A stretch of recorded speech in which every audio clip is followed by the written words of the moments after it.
Welcome to the Authentic Action Podcast, brought to you by Gal Media, Fun Fast Productions, and the Authentic Action School online. I'm your host, Angel, and I'd love to challenge your beliefs, examine some of our social constructs, expose our biases, and offer you a unique and diverse perspective on living a good life. My intention with the Authentic Action Podcast is to explore diverse perspectives of what it means to live a good life and to inspire, educate, and motivate you to design and live a life that you love. I will be interviewing and conversing with outstanding creators, activists, authors, teachers, seekers, and speakers who are deliberately designing and living lives they love. We're going to dive deeper into what is holding people back from achieving the lives of their dreams and what their greatest dreams are for the future.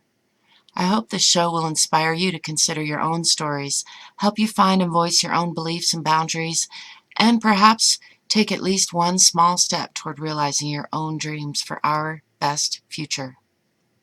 So grab your favorite beverage, get comfy, and let's dive into it.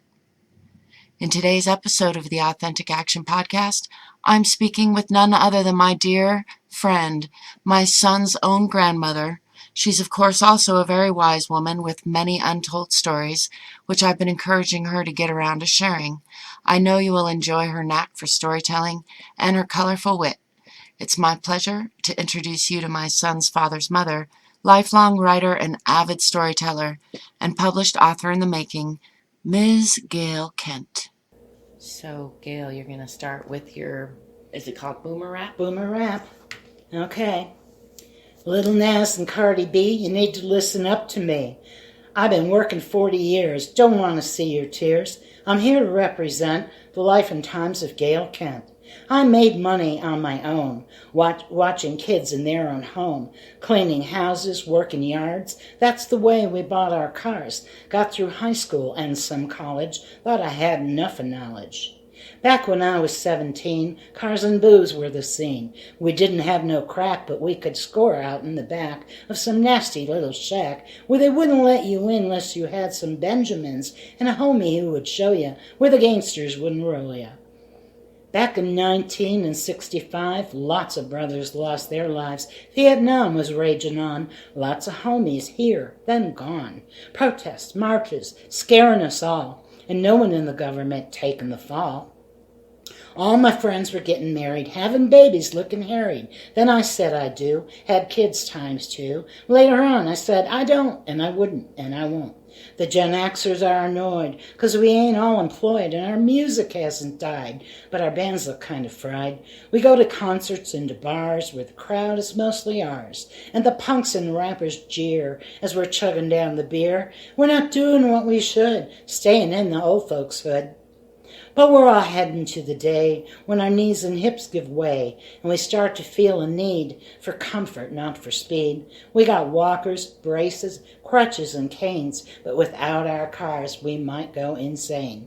So we'll down some shooters and pump out our motor scooters, trick 'em out with stars and flames, give 'em all their own names. We've been living hard and fast, and we're gonna make it last. There's a rumor I'm a boomer, and I say it loud and proud. I'm an AARP member, and no gangsters are allowed. I got a little message for a man called 50 Cent. You're gonna have to step aside and make room for Gail Kent. All right. So there. I love it.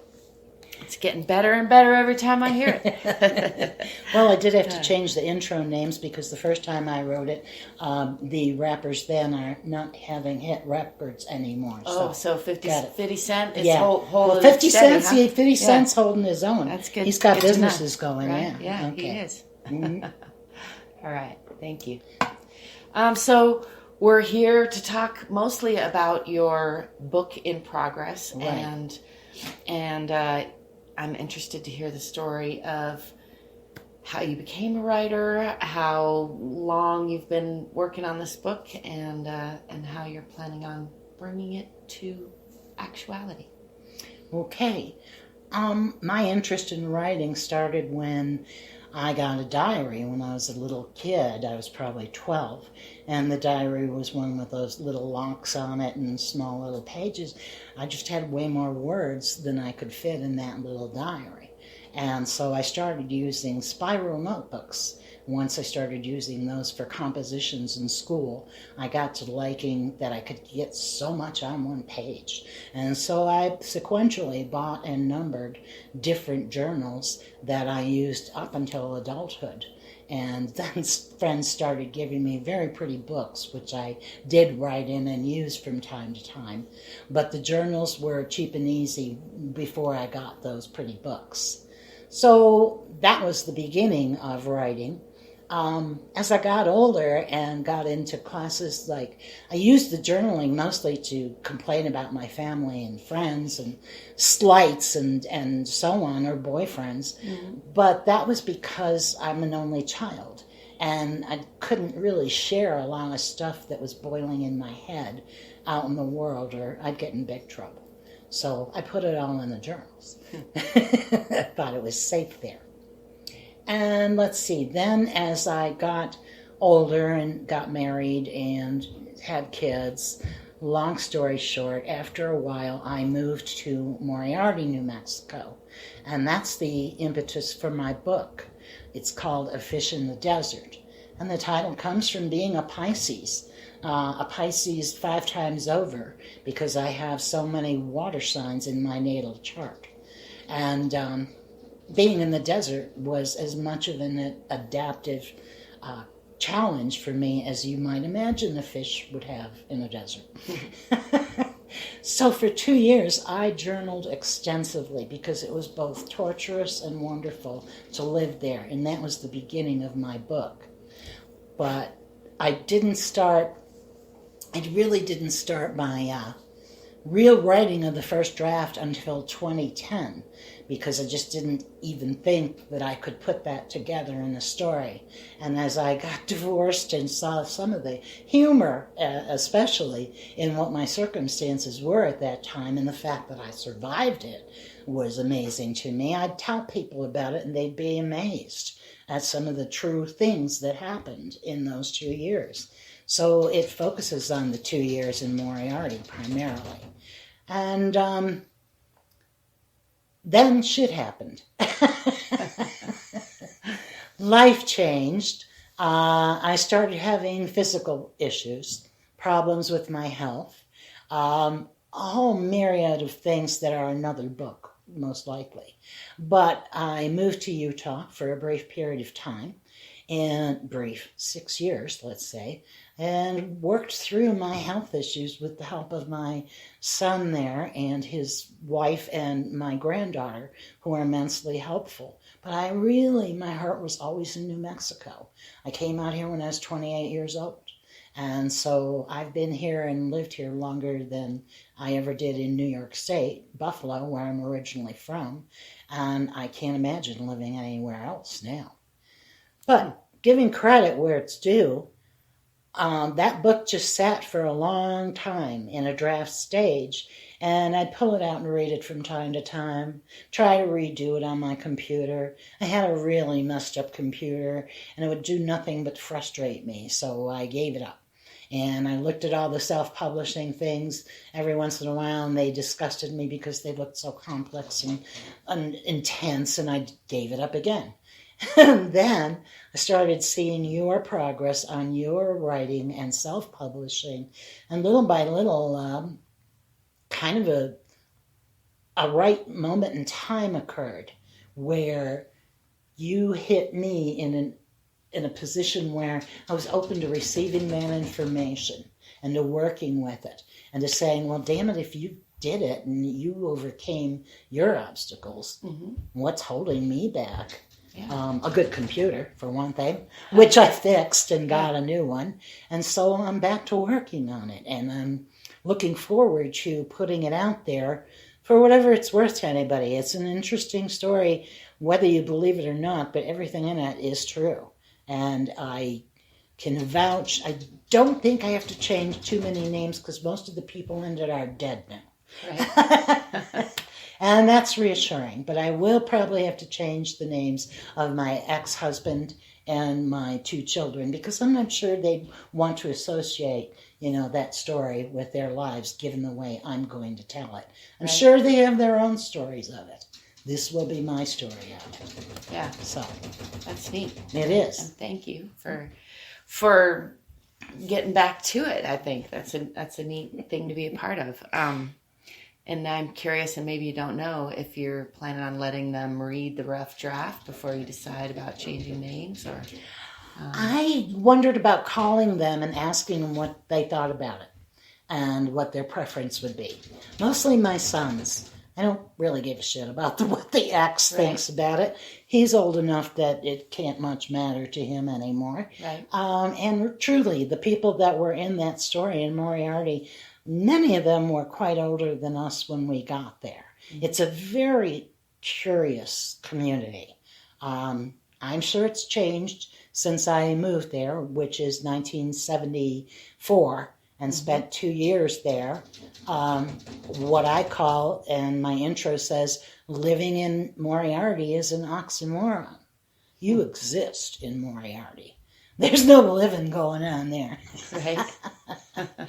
And if there is, if you ain't born here and you ain't from here, you're not part of it. I never felt welcome within that organization. The primary are,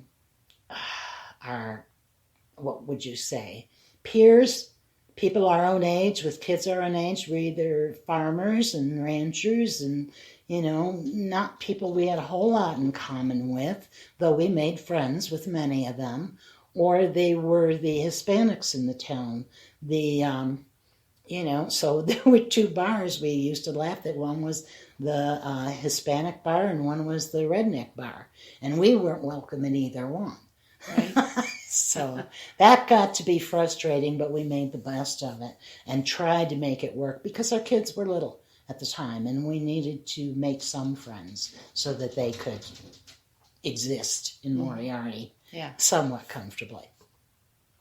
So did you use writing as a therapy? You didn't really mention if you stopped writing from the time you kept journals when you were a kid to the time that you started writing when you were in Moriarty? No, I wrote the most vociferously and most angrily in Moriarty. I was trapped. I was in a bad situation.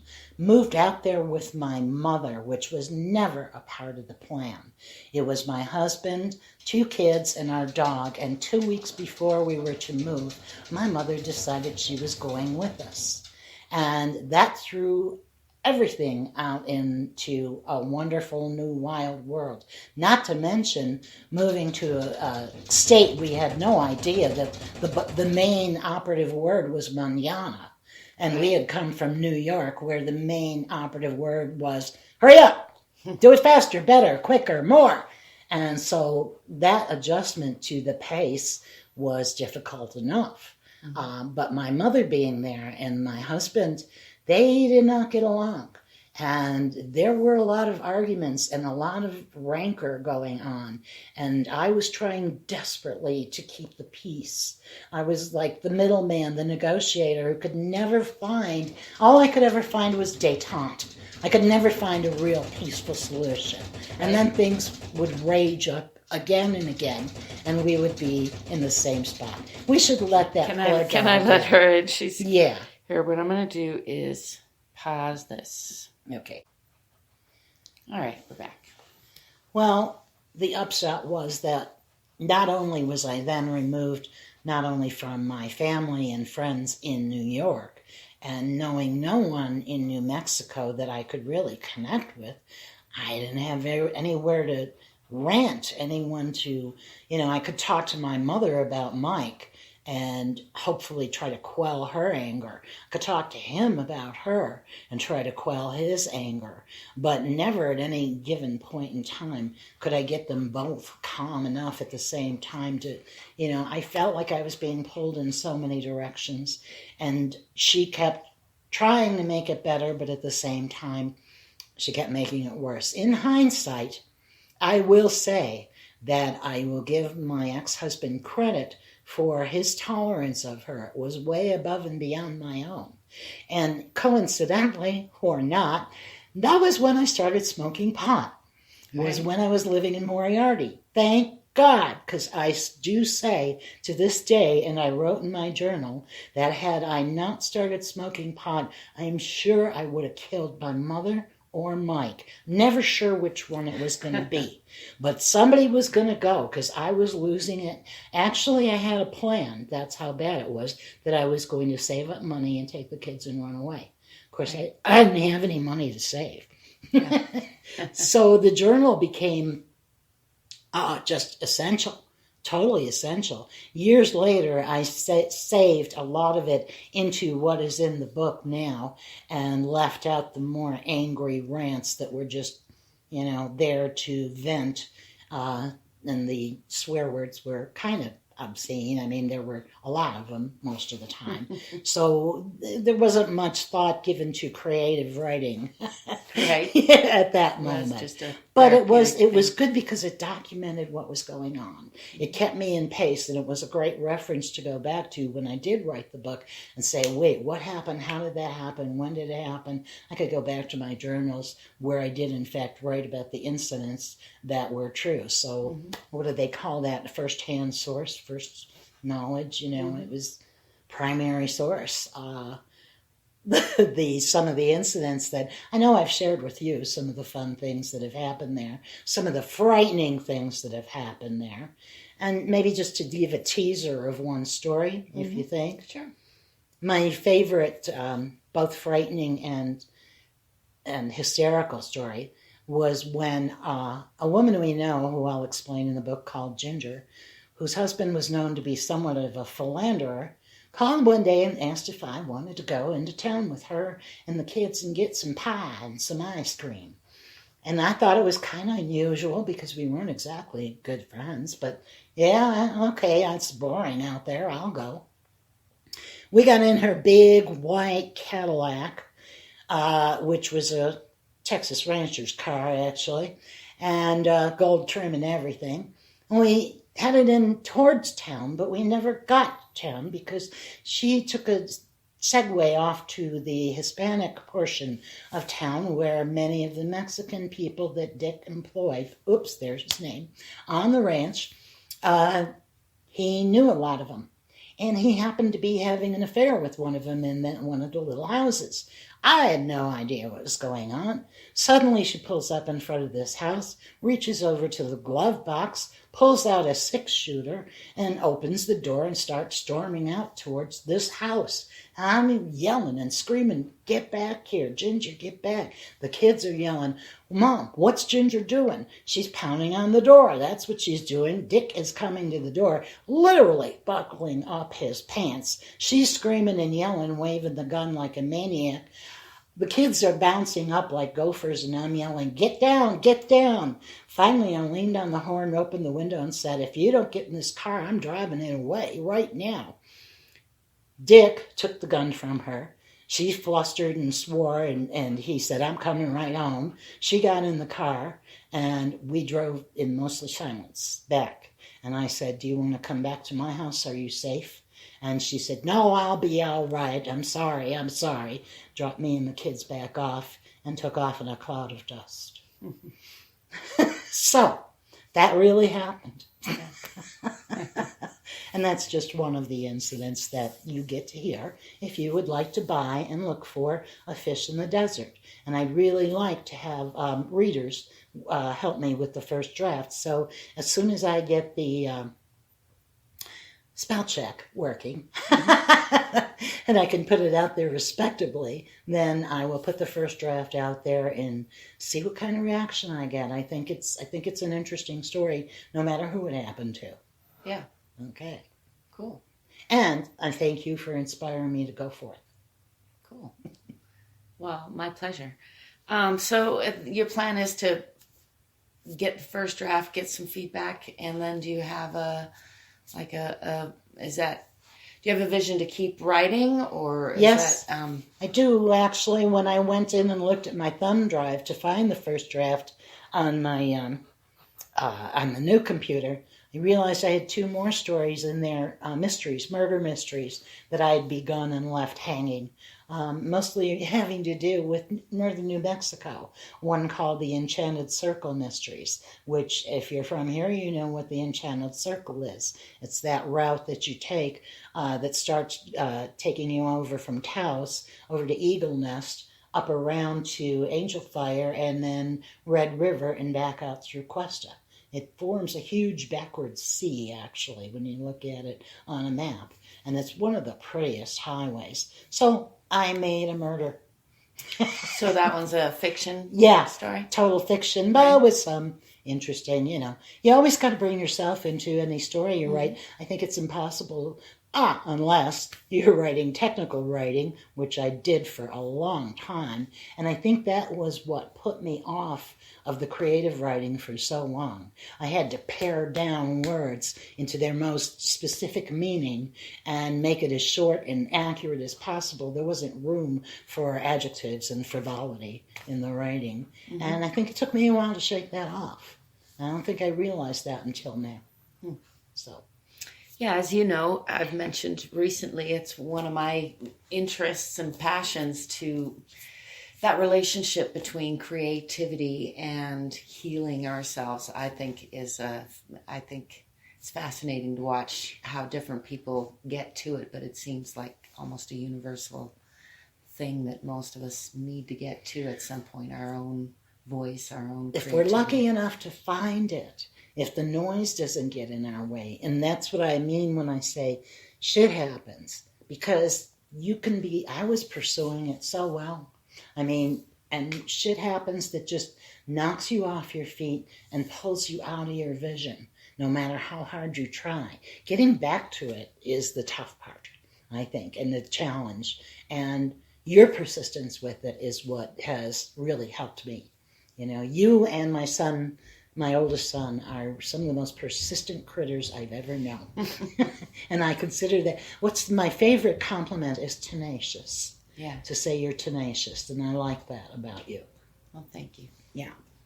Yeah. I do think it takes an element of tenacity to, like, not to be creative, but to see something all the way through to publishing or, recording music, which I've done lately. It takes, like we were talking about with the metronome, it takes learning so many curve. Layers of learning and sticking with something to really get something to be the way that that you might envision it. You're right. It takes a lot of practice, and I think repetition is good. I have to learn to discipline myself now.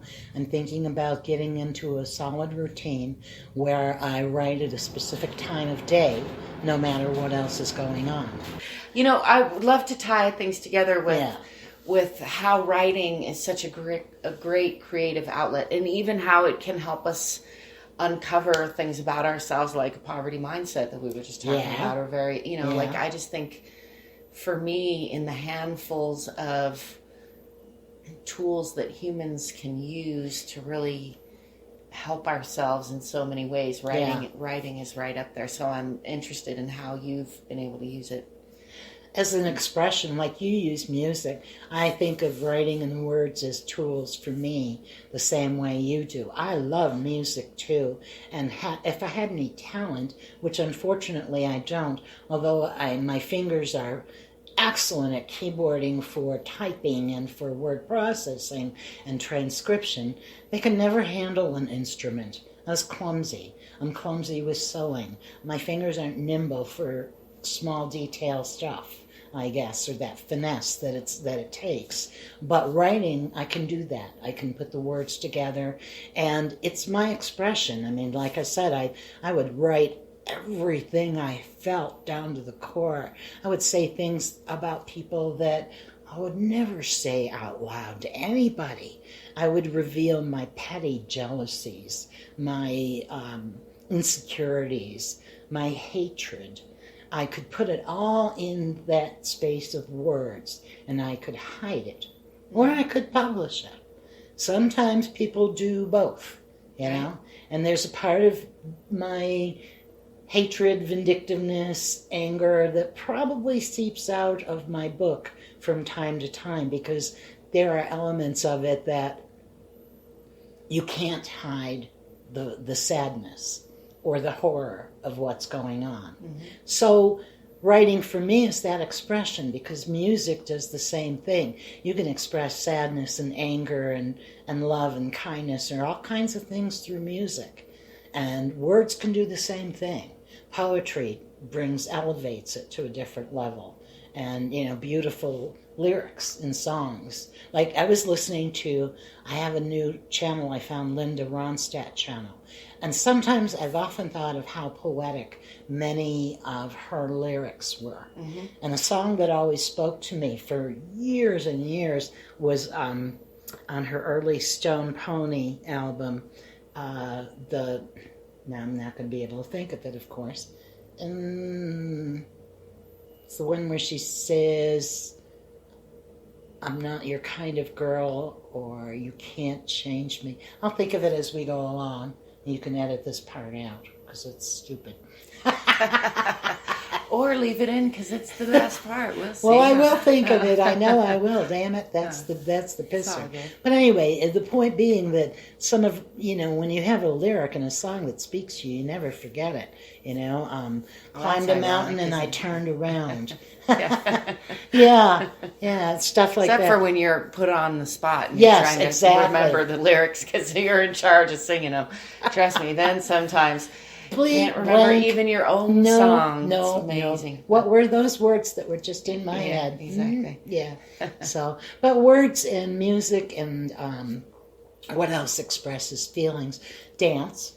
Yeah, dance and painting, and so many forms of art and expression. But I didn't think that words But releasing your feeling, and there was something else you touched on talking about as far as it helping you to transition from one place to another.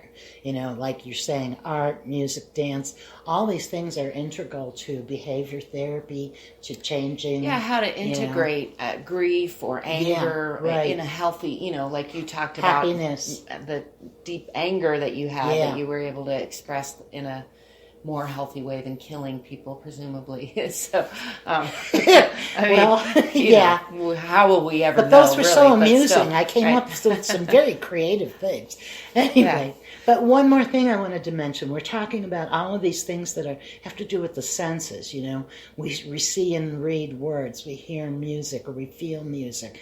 And feeling is another one. I was at my friend's house the other day, and she has a new puppy. And if you ever had a new puppy crawl all over you, you cannot help but feel good. It's just hysterical. I mean, you laugh because they're licking you everywhere, and they're like little monkeys. They just don't stop. And I said, this is a great therapy. Puppies, I know they use dogs, full-grown dogs. Therapy. I think it is a thing, actually. University, what was it? UC Berkeley, Linda said, brings puppies in on exam days to calm the students down. So that's another manifestation of feeling, a way that you can use things to transition from a bad feeling, anxiety about a test. I'll go pet a puppy. Okay, I can go do this. Let's see if I can figure out how to incorporate puppies into my Unity Play Centers. That just occurred to me. See if we Rescue dogs. Right? Rescue dogs. That's a great way to do it. Yeah. Yeah. Be like puppy ageism all of a sudden. If I only let puppies in. No, because all dogs are good. So older dogs, though, make people sad if they're adopting, right? So no, I think there's also a big trend now towards adopting out older dogs too, to give them a nice, comfy home. A lot of people do that. Actually, just this morning thinking about going to walk dogs, at least, who are at the pound. A friend of mine does that. And I was walking this morning without a dog and thinking, I kind of miss I don't miss having a dog enough to get another dog just yet. But you're welcome to walk Lucy. I know there are a lot of dogs that would love a walk. But anyway, those are all good feelings that come through your heart's desires, which, because we have so much shit that we have to deal with in a day-to-day world, pay the bills, wash the dishes, order groceries, do this, do that, finding those little spots and times isn't something you really just let happen accidentally. If you want to do it, you got to make time for it. And this is where my commitment is becoming, I hope, stronger. Good. I'm glad to hear you say that, because I was just thinking you're about to enter what I think is even somewhat more difficult part of deciding, that part we talked a little about, which is publishing or presenting to the world. Right. Whether it's your art, your song, your book, it's a whole nother level of courage, or on the plus side. At my age, I could die before I ever get the feedback. That's the thing. I try to tell people all the time, you're going to die. Even if you're still young, you're going to die sooner than you think. So I mean, and then get your story out of you. When you hear people who have overcome their own problems, when you listen to TED Talks or a movie star who admits to having horrible depression, and you wonder, how can someone like that who has everything have depression? And yet it brings it back to the commonality we all have, that we're all basically someone insecure, not perfect. None of us feel that great about what we do. So to put it out in front of everybody else to appraise, judge, and look at is a very courageous act. Very courageous.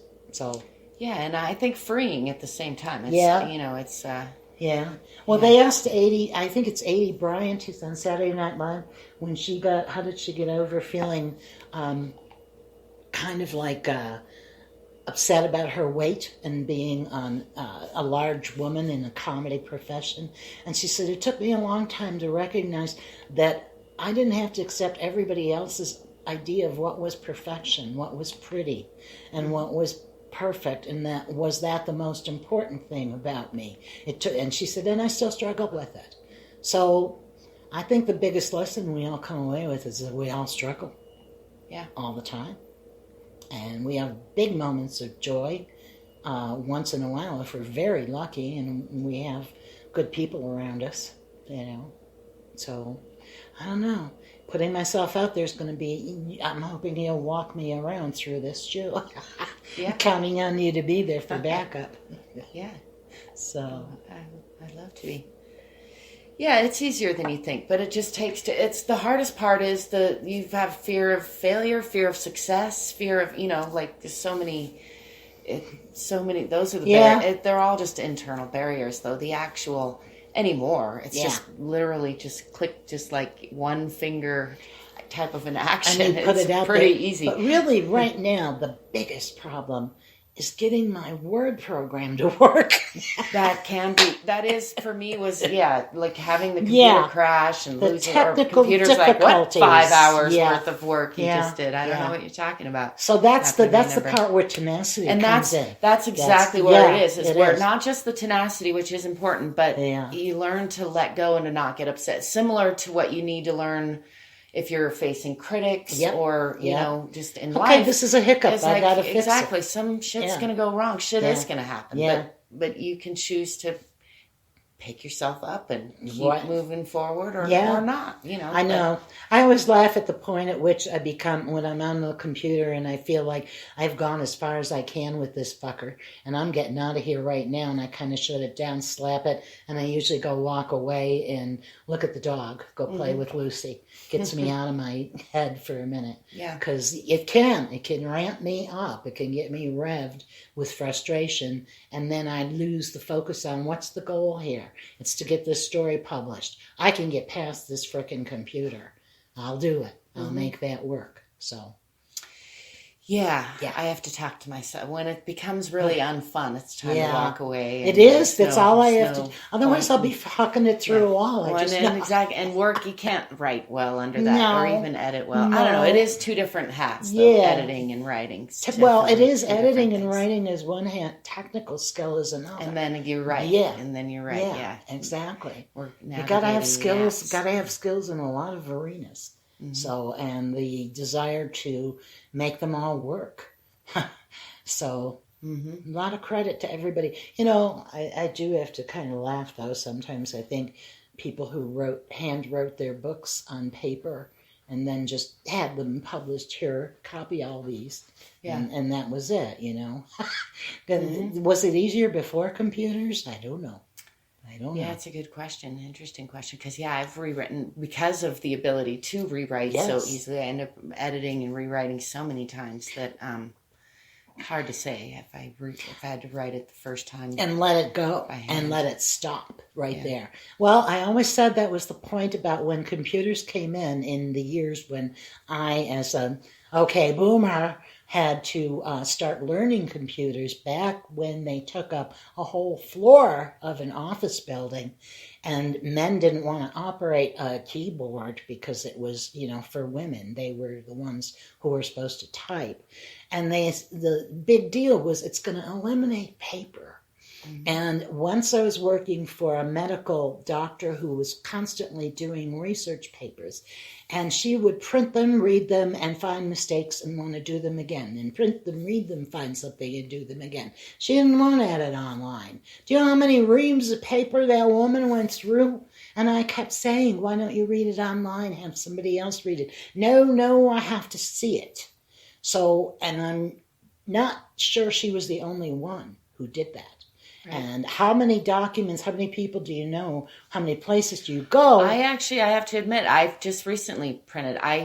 Now I do a lot of editing online, but I can't see it the same way sometimes. It's true. I will even it's print exactly 2 page true. per one. Yeah. And I was just talking Front to myself about it because side. I don't actually even use it really. Yeah.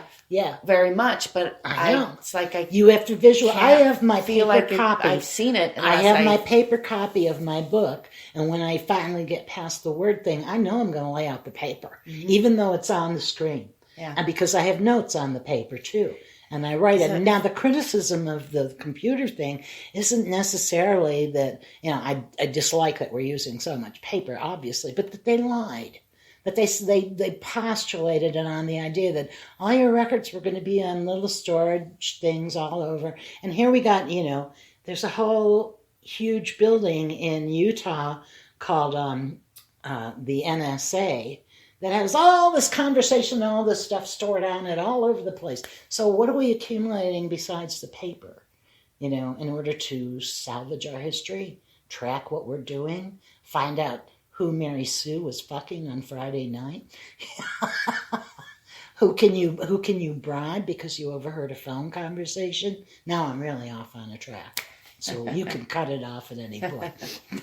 I know, I was just going off on a tangent about in my mind. Paper, It's all about paper. So, I mentioned to you that book, The Alphabet versus the Goddess, a while back. And I'm fascinated in my own life and kind of interested to know if you've had any thoughts about the difference that happens when you're writing on paper versus when you're typing. Oh, definitely. And whether that's, because it's different parts of my brain to me. Yes. And I have a theory as to why. Because when you commit your hand to the paper, it's a physical transfer to me, whether it's a pencil or a pen, and I'm a fanatic about pens. When I really want to write something on paper nicely, I have to have the perfect tip. When ink pens and fountain pens, I used to love those. I used to love the way you could add a flair in cursive writing, and that's gone with keyboards and typing. And I do think that your soul comes through differently when you hand write it, which is part of why I love that I have my journals, because they're all handwritten. Everything I did put in there came from my soul, good, bad, or otherwise. So, I think your spirit and your goddess and your real soul comes out when you're touching and engaged with the medium that you're creating it on. Just like if you were carving it in a rock from Stone Age days. How can you not be invested? So... Yeah, I mean, I agree with you, and yet I was just looking at font creation. So I think there's also, we're talking about book publication. Yeah. I mean, I think there's I love calligraphy as a font. An interesting leap that we're making into the digital world where, for better and worse, I'm sure. Well, and here's this. Talk about reversing things. Now, I know you've heard there are schools that are going back to teaching cursive writing, and vinyl has again become the preferred music for a lot of people. Now, what characteristics of vinyl exceed that of digital?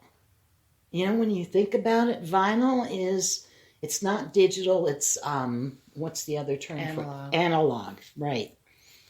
And for the life of me, I'm not sure I could tell the difference in the quality of music, unless I was an audio engineer or something like that. So the finite changes that maybe you get when you use one medium or another, relating this to writing by hand versus writing in a computer, are maybe negligible. And I'm hoping so, because I do like putting things in a computer. I do like the way words come out on a screen and then you can print them. And you have good I think you are a fluent typist, which I imagine, I think I'm not as much as you, but to some extent, and I think that makes a big difference in my ability to write fluently while typing almost as well as I used to by hand, whereas I think for some people that's probably not true. You know, it probably varies. I mean, and to be fair, a lot of people probably can't write, you know, with we're still on, aren't we? That's all right. We can wrap it up. We're just yeah. Okay, well, the last thing I was going to say about that, and we'll put that there if you're going to say one more thing about it. Okay, was about putting the paper and the pen down. I do tend to type faster than I can hand write, and I like that because it's more stream of consciousness for me. And when I hand write, my frustration is usually that I can't keep up with my brain. And so I tend to think I lose some trains of thought that I might otherwise have captured. And I'm going to set a goal of my birthday for the first draft. Nice. So, okay. All right. If you're game, it's kind of an odd, the reason I wanted to kind of recap, because it's kind of odd to jump right into these final questions first thing in the morning after taking a little nap, but we'll do the best we can. And so imagine that a fairy godmother came in this morning and can grant you 3 wishes of you know, any proportion, but one wish has to be for you personally, one wish has to be for the world at large, and one wish has to be for your book in particular. Okay. Let's see. I'll start with the world at large because I know what I want for it. I want it to become more tranquil, more thoughtful, less reactive to everything and everyone immediately, giving pause to things. And it often makes me think, when you speak of the written word, how long it takes to read something worthwhile and how you process it through your eyes and through your brain and your reactions, memories that it may trigger in you. So I think that for the world, getting back away from a lot of the technological things, I know it's a challenge for me. I started on the computer this morning and I thought, well, I'll just start it up and I'll spend a few minutes, have a cup of coffee, and then I'll go get dressed. No, I was sitting here for an hour and then it was almost time to talk to you. And I realized, oh my God, I got sucked in again. So I would like for me and the rest of the world to calm down, take a step back, take the time to recognize what we have and what's at risk to lose if we don't start trying to understand each other. And I have a hard time with myself, much less understanding each other, but I'm going to try and set a goal to explore different ways to learn about different cultures. And that's my goal for me. And I would hope the world would be open to that. So that's mine. I love it. My personal wish for myself, if I could have anything, I would get my health back. If the fairy could give me the power to walk again without stumbling and falling and pain and all, I can continue mobilizing to a degree, but I miss it. I miss the freedom of movement. And I don't know how many people realize what a valuable thing that is. To walk without even thinking about it, to not look down to see where your foot is going next, to not look for hazards and just freely walk about in the world. That would be my wish for me.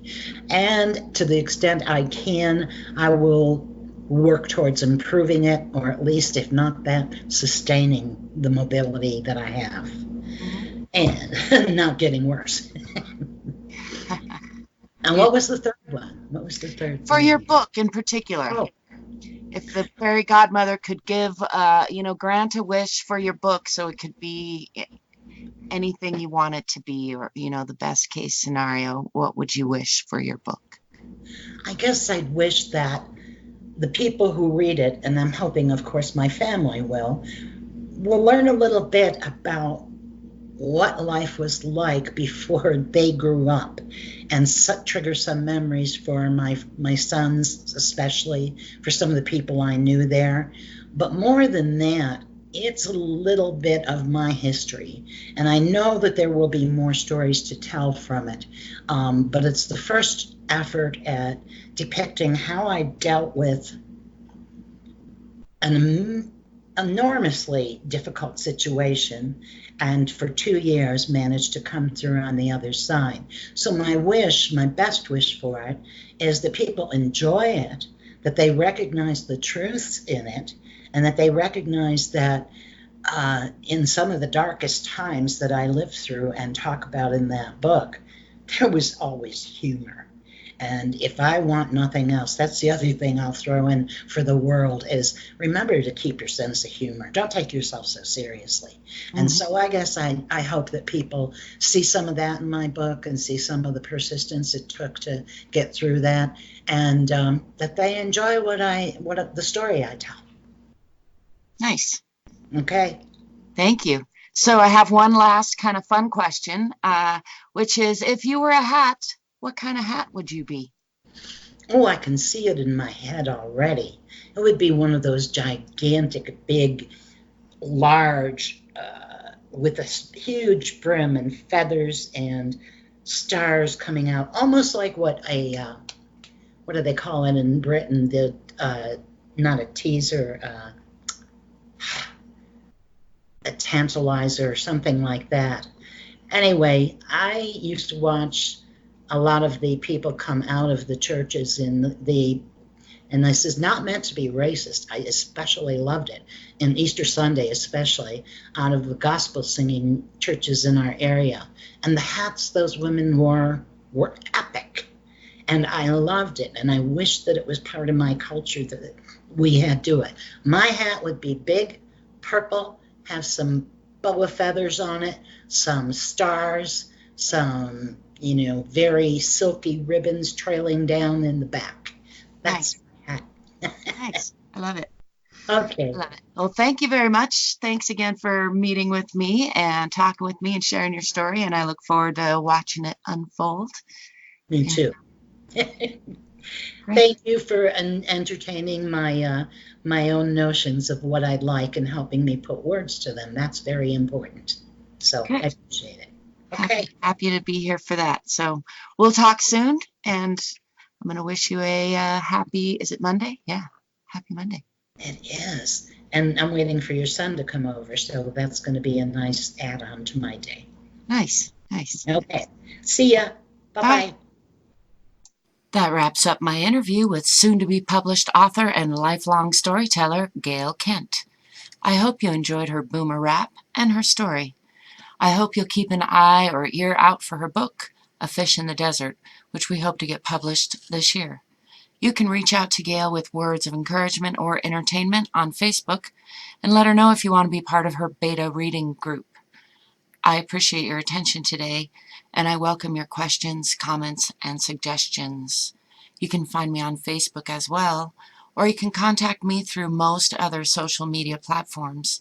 Also, you can purchase my books and music on Amazon, and you can find my courses, artwork, and information about my current projects at www.angellily.com. You can also learn more about the Authentic Action School online at www.authenticactionschool.com. Thank you for listening. Don't forget to play every day. Ms. Gail Kent.